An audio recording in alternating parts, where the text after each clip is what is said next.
inside Abuja. Abuja. Oh yeah. Abuja.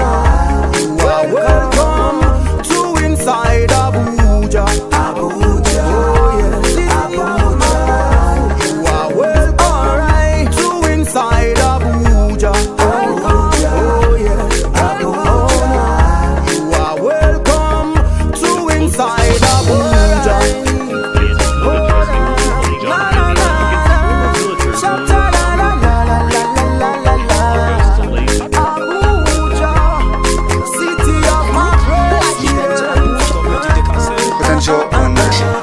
It's good.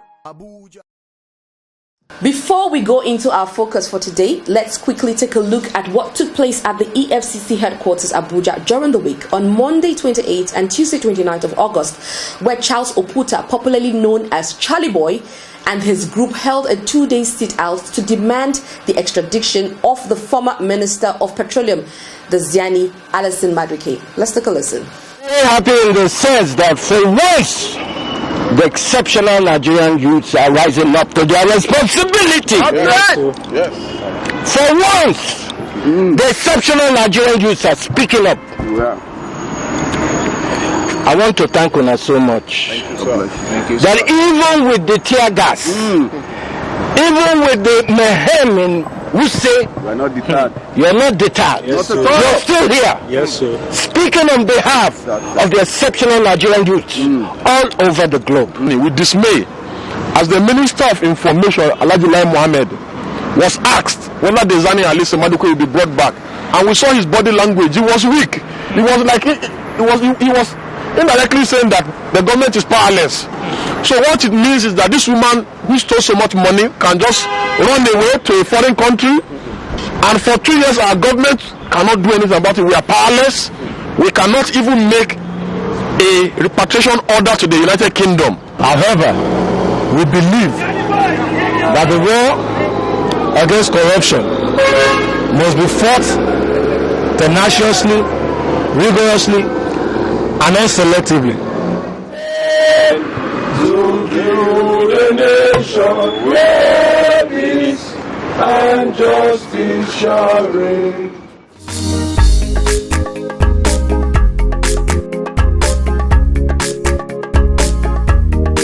Moving on to our focus for today on Dateline Abuja, which is on the role of the National Agency for the Prohibition of Trafficking in Persons, Naptip, in tackling human trafficking. Nigeria is known to be one of the destination countries where men and women, even children, are subjected to trafficking for the purpose of forced labor and exploitation. In 2003, a law was enforced in Nigeria to prohibit the trafficking in persons, and that was when the National Agency for the Prohibition of Trafficking in Persons, Naptip, was established to adopt measures to help combat trafficking and conduct anti-trafficking laws. Although they boast of their success in rescuing victims, capturing traffickers, and spreading awareness, Nigeria still remains one of the world's most frequent destinations of human trafficking, where children, women especially, still continue to be trafficked, and even babies are being sold for money. Well, right after this break, my guests will be discussing furthermore on this issue. Stay tuned. I've been watching this city for most of my life, and I've seen it grow, and I can't believe how quickly it is growing. DatelineAbuja here in the Federal Capital Territory, Abuja, just makes sense. This city is at the center of so many stories, culturally, socially, and economically. When you look at Abuja, what do you see? When you see a market, I see a melting pot of culture. Where most people see construction, I see development. A road, I see connectivity.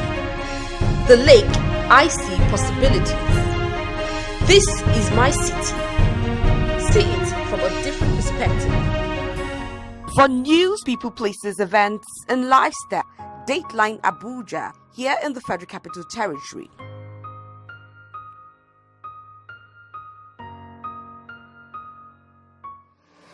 Well, my guest today on Dateline Abuja is Chidebere Imoko, is a lawyer and a human rights activist. Thank you so much for being part of Dateline Abuja. Thank you for having me. Good morning, Nigerians. And we'll be talking about human trafficking today. And in your own definition, and as a human rights activist, what would you define human trafficking as? Thank you very much. Human trafficking, with regards to its definition, cuts across different experts in the field. And so as there are many experts, so there are many definitions. However, we will restrict ourselves to the act regulating human trafficking in Nigeria. And that is talking about Trafficking in Persons Prohibition, Enforcement and Administration Act 2015, particularly with Section 82, which provides for the interpretation of some of the definition sections. Human trafficking has been defined, or aptly defined, by the Act to mean the recruitment, harboring, and transporting of people in an exploitative condition with the use of force, deception, right, and coercion, and to force them into labor against their will. That is basically what the definition is in the Act. Okay, are you saying right now that if I bring in a child, another child, maybe 8 or 9 years old from my state, for example, Edo State, to Abuja to work for me as a maid, and I get the permission from her parents or her guardians, are you saying under the law it's fine? Absolutely. Wow. With the word permission from the parents. Even if she's coming into Abuja to be my maid or take care of my child? Well, if she is coming into your house to provide some level of services, yeah, and at the end of the day, there is a remuneration, or the parents are even taken care of, because you can only take a child from the village down to town as a result of poverty, meaning that the parent can't take care of that child. So, in that aspect, the elements that defines human trafficking are no longer present, because you didn't take that child out of coercion. There was no deception, and again there was no violence, there was no force. All right. Now, what makes for human trafficking, as it were, in children, is when these children are taken by force. Okay. With intent to get them into forced labor. Are you getting what I'm saying? But where there is a what we call in law a consensus ad idem, that is, there's an agreement between the parent and the guardian who is coming to take that child. All right, it does not. Does the law not protect the child who is supposed to be in school? Yes, the law. Don't we have an age where you can work? Yeah. From 16 or 18. Absolutely. The law, the Child Rights Act, provides for the protection of the child. So you're saying people who bring in kids from villages into states, yes, with the permission from the parents, yes, to work as maids, even if maybe they go to school, it's fine by the law. Just like I said earlier, there is an understanding. There's an understanding. For the fact that that child did not go to school while living under your roof has not made it a crime, but it is the right of the child to go to school. Are you getting what I'm saying now? Now, some say like the street trading. Yes. All right. Somebody is children hawking on the street. Yes, that in itself is when the child is hawking during school hour. Oh. That is what the law frowns at. So it's fine after school hours. After school hour, you come and sell granuts. Absolutely, around 6 o'clock? to help the parent in some way or the other. The law permits that. But what the law frowns at is when during school hour that child is on the street trading or whatever it is. Oh, interesting. Well, some people feel that human trafficking is a crime and must involve travel or transportation movement across the borders. I know you just clear that, but like we also have adults, for example. We have girls who they take out of the country for prostitution and whatever. Very well. But then, what in your own opinion? Now you're saying you have to be forced to doing it. Absolutely. But most of the times these girls are even their parents even look for these agents that take them across. Are you saying it's not human trafficking? Contrary to the common misconception, taking of individuals from one across the borders does not in itself constitute human trafficking. Even if they are traveling out for it is when such individuals are taken with intentment, with intention, with intentment of exploitative, putting them in an exploitative condition. What if they agree to it, like you now saying that a child is being the child's parents have agreed to it? Is that not human trafficking? If they agree to it, at some point they are deceived. They are deceived. But most times they know they are going for prostitution. Then some of them know. Yes. At that time, we're going to talk about the consequences of what those ones will face. Yeah. But however, they sometimes they are cajoled to believing that there's a job out there of which they are going to take advantage of. But when they get there, they're traveling document, and sometimes they borrow money from these traffickers. Yeah. So when they get there, the traveling documents are seized, and they are forced into working for those people for a particular number of. Okay, that's human trafficking. That's purely human trafficking. Okay. What forms of human trafficking takes place in Nigeria, and why is it a huge problem? Well, first and foremost, there's the market for it. I call it a demand-supply chain. Also, yes, because there's an existing market for it. It's like a cartel. It's more like a cartel. There are individuals that are ready to take these individuals abroad and fund them. As well as there are individuals who are ready to go to the hinterland to get these individuals recruited, harbored, and as eventually transported to these various locations abroad. Now, human trafficking does not necessarily have to be across border, like I said. Yeah. It takes place within the national borders. It takes place from within state our to state, yes, it takes place even within our local communities. The locals sometimes are even aid some of these things.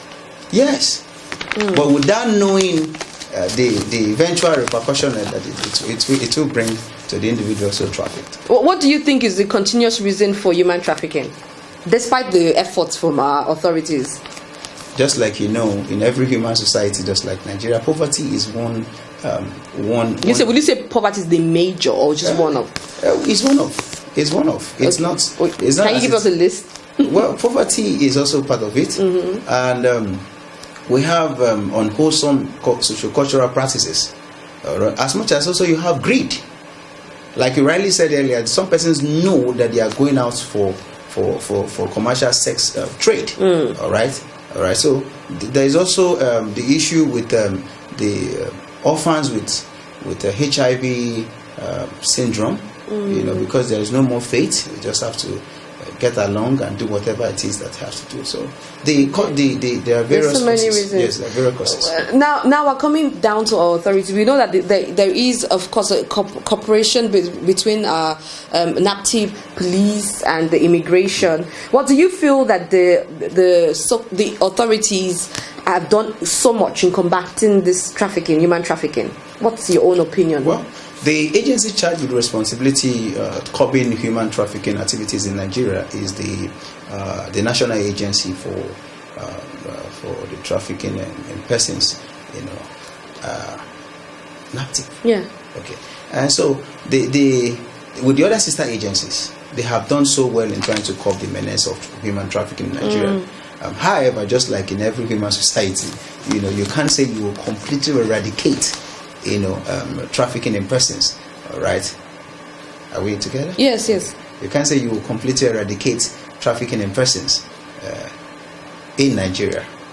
So they have done so well. I give you an example. You think they've done so well? Yeah, they have done so well. If given to the meager allocation to Naptip, for instance, they have been able to, and when this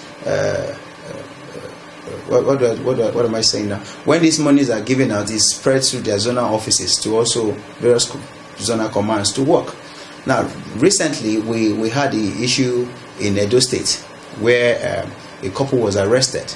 They haven't gone into the hinterland. They were able to recruit ladies, and they kept them in a particular. It's just a tip-off from the locals, and then the civil defense went in, and before long it was reported to Naptip, and then they take charge. Okay. In Abia State, there was also an incident. In Owerri, recently there was also an incident where it's also through this sister agent, like the civil defense corps, that also with the tip-off of the public, members of the public, the Naptip authorities were able to come in, and the Naptip individuals who were involved. What do you think they need to do more? Because you just mentioned about 3 states, and we have lots. For us to choose this topic, we have lots of. Absolutely. Yes, lots of. It's increasing. Absolutely. So, any recommendation, yes, especially on Naptip? Yes, especially on Naptip. The first and foremost, the institutional framework has to be properly strengthened. There has to be capacity building, and then more funding for this agency, so that they will be able to carry out their mandate, right? And as much as there's also need for public-private partnership, all right? Just like we have the various NGOs doing their bit, so in trying to sensitize the public. So there's also need for mass enlightenment, that is, the public enlightenment programs and campaigns that can get, grassroots, and that way people are informed and better informed and better enhanced. Okay, we are all, you can't, if the market you said is not good, people will not go into it. So I want you to use the opportunity to talk to people out there who actually patronize, especially for the girl child. Yes. You bring in a child to come in to take care of your children from a state or a village, yes, and then you don't send her to school, or then you maltreat her. We call them house girls. You see a 9-year-old girl who is supposed to be in school around 10 o'clock. Yes. She's washing your kids' clothes. I just want to use the opportunity to domestic servitude. To preach. Yes. For domestic servitude, it's what I call is demonic. It's devilish. Turn it the other way around. Imagine if that little girl is well taken care of. All right. Is not being maltreated, is not subjected to conditions that are very inhuman. All right, the fellow takes that child like his own, and perhaps gives the parents something at the end of the month, or even supposedly that child is even paid at the end of the month. The money is kept somewhere. It would have been a different ball game. Yeah. So the issue of domestic servitude comes in when that child is subjected into a condition that is very inhuman. All right. So we must preach against it. It's something that the society must have. And law, if the law doesn't protect the child, like you said, yes. to say no, you're bringing her from the village to take care of your kids, but you must put her in school, even if the money you're paying goes back to her parents. She's maybe to take care of their younger ones. Absolutely. But then you have to put her in school. Absolutely. Don't you think the law needs to protect the child? The law truly has provided that every child must go to school. But however, behind every general rule, there's always an exception. There are conditions that individuals find themselves. They become vulnerable to it, not because it is their own making. All right, the society made it so. But there are definitely, we should have laws that can actually help in curbing this menace of domestic servitude. I think the law should even eradicate children in the house helps. Well, because we're Africans. Yeah. We're Africans, and our laws, as much as possible, must be organic. Must be something that reflects our cultural norms. Because that's how laws in Nigeria or laws in every country of the world is crafted. It's crafted based on the cultural nuances of these various countries. So any advice to parents? Yes, of course. My advice to the parents is that at all times they should ensure that they know whom they are giving out their children to, and no matter the condition they found themselves, parents should also, as much as possible, take care of their own children, because nobody will take care of your child the way you will take care of your child, no matter how, no matter the level of love. The love between parent and child is very important. Thank you so much for being part of DatelineAbuja. I've been talking to Chidebere Imoko. He's a lawyer and a human rights activist. Thank you so much. Thank you. It's a pleasure. Thank you. You're watching DatelineAbuja. Stay tuned. I'll be right back.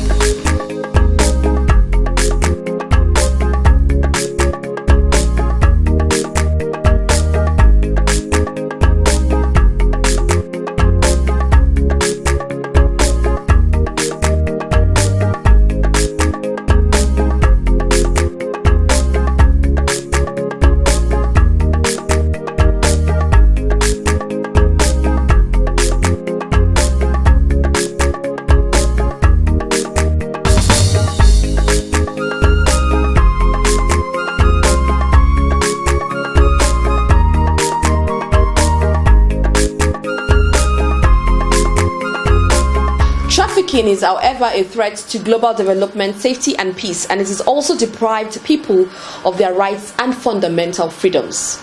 There is no doubt that Nigeria has several legislation in trafficking, but the truth is that, despite all the laws in place, the menace is still prevalent in Nigeria. And this can be as a result of lack of teamwork between the agencies who should actually implement the laws, like the police, the customs, immigration, and even the Naptip officials. There should therefore be a better cooperation to bring about prompt prosecution and possible conviction of traffickers in Nigeria. People should also be educated and sensitized, most especially in the rural areas, on this practice of human trafficking. And that's a wrap on Dateline for today. You can be a part of this discussion by sharing your opinions and comments on our Facebook page showing right now on your TV screen, and also subscribe to our YouTube channel for a repeat of this broadcast. Thank you so much for being part of us again, and join us same time, same station next week. I'm Momo. Bye for now and happy holidays.